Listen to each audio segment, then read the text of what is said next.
Welcome to my channel CG. आज का जो टॉपिक है हमारा वो पेप्टिक अल्सर पे है। अब सबसे पहली बात, ये पेप्टिक अल्सर होते क्या है। पेप्टिक यानी पेप्सिन, और वो कहाँ प्रेजेंट होता है, हमारे स्टमक में। यानी स्टमक के अंदर क्या हो रहा है, अल्सर्स के फॉर्मेशन हो रहे हैं। क्रोनिक यानी बहुत ही खतरनाक, यानी बहुत ख़राब तरीके से क्या हो रहा है, अल्सर्स फॉर्म हो रहे हैं जीआईटी लाइनिंग में, जीआईटी ट्रैक्ट में बोल सकते हैं, या फिर म्यूकोसल लाइनिंग जीआईटी के। GIT that is your gastrointestinal tract. Gastro word जो है वो स्टमक के लिए यूज़ किया है, और जो आपका इंटेस्टिनल है जिसमें आपका स्मॉल इंटेस्टाइन, लार्ज इंटेस्टाइन आता है, वो सब ठीक है। कहाँ होगा, ऐसे एरियाज़ में होगा जहाँ पर क्या होगा, पेप्सिन का लेवल ज़्यादा होगा, HCl का लेवल हाई होगा, तो उसको आप एग्रेसिव एक्शन बोल सकते हो, ठीक है, जो क्या अटैकिंग मोड पे होगा। और मोस्टली किसकी वजह से होता है, हेलिकोबैक्टर पायलोरी इन्फेक्शन की वजह से होता है, ठीक है।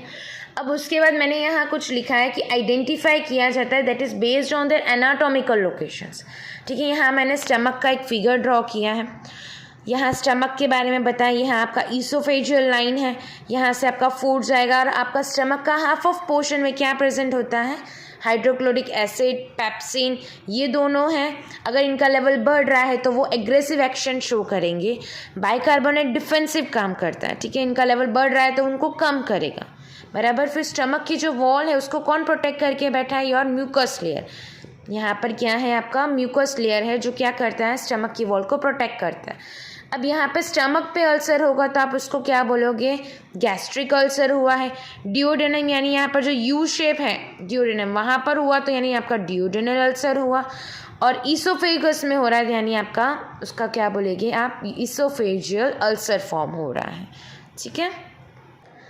ओके, सो उसके बाद दो फैक्टर्स होते हैं, एक है एग्रेसिव जो अटैकिंग मोड पे होता है, और दूसरा होता है डिफेंसिव जो अटैक कर रहा है उससे कैसे बचाव करना है, that is your defensive factor. Aggressive factors में आपका हेलिकोबैक्टर पायलोरी आ गया, HCl आ गया जो स्टमक में ही प्रेजेंट है, पेप्सिन है, एनसेड्स है यानी आपके non steroidal anti inflammatory drugs, bile acids, smoking, alcohol, उसकी वजह से क्या होगा, वो सारे किस में आएंगे, आपके एग्रेसिव फैक्टर्स में आएंगे।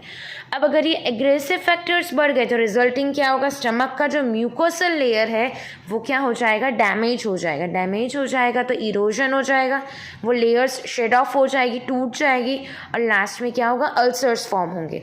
डिफेंसिव फैक्टर्स में आपके क्या आएंगे, बाइकार्बोनेट आ गया, आपका म्यूकोस लेयर आ गया, म्यूकोसल ब्लड फ्लो आ गया, प्रोस्टाग्लैंडिन्स आ गए, ग्रोथ फैक्टर्स आ गए, ठीक है। अब साइन एंड सिम्टम्स हमें कैसे पता चलेगा कि स्टमक अल्सर हुआ है, तो क्या होगा, भूख नहीं लगेगी, लॉस ऑफ एपेटाइट होगा, नोजिया होगा, वॉमिटिंग जैसी फीलिंग होती है, ब्लोटिंग इफेक्ट होता है, वेट लॉस हो रहा है, थकान लगती है, दैट इज फटीग, बर्निंग, जलन देखने को मिलती है स्टमक में, हार्ट बर्न, छाती में भी कभी कभार जलन होने लगती है।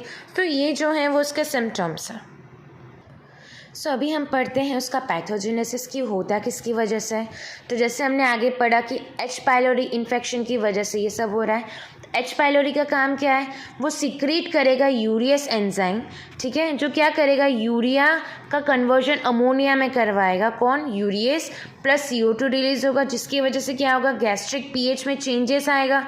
देन बैक्टीरियल प्रोटियासेस एंड फॉस्फोलिपिड्स जो है, आपका जो लेयर है वो क्या हो जाएगा, म्यूकस का ब्रेक डाउन हो जाएगा, टूट जाएगा।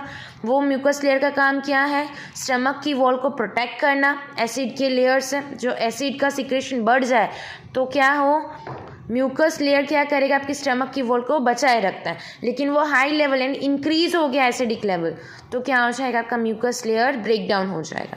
यहाँ इसलिए मैंने क्या लिखा, increase aggressive factors, increase HCl, increase pepsin, तो जिसकी वजह से क्या होगा, आपका बाइकार्बोनेट का लेवल कम हो जाएगा। फिर क्या करेगा, वो वीक कर देगा first line of mucosal defence. आपका जो लाइनिंग है, लेयर है जो है म्यूकोसा का, वो क्या हो जाएगा, वीक हो जाएगा और धीमे धीमे टूट जाएगा। उसके बाद क्या लिखा कि इंक्रीज होता है किसका प्रोडक्शन, प्रो इन्फ्लामेटरी साइटोकाइंस, जैसे ट्यूमर नेक्रोसिस फैक्टर है, इंटरल्यूकिन 1 है, ये सब।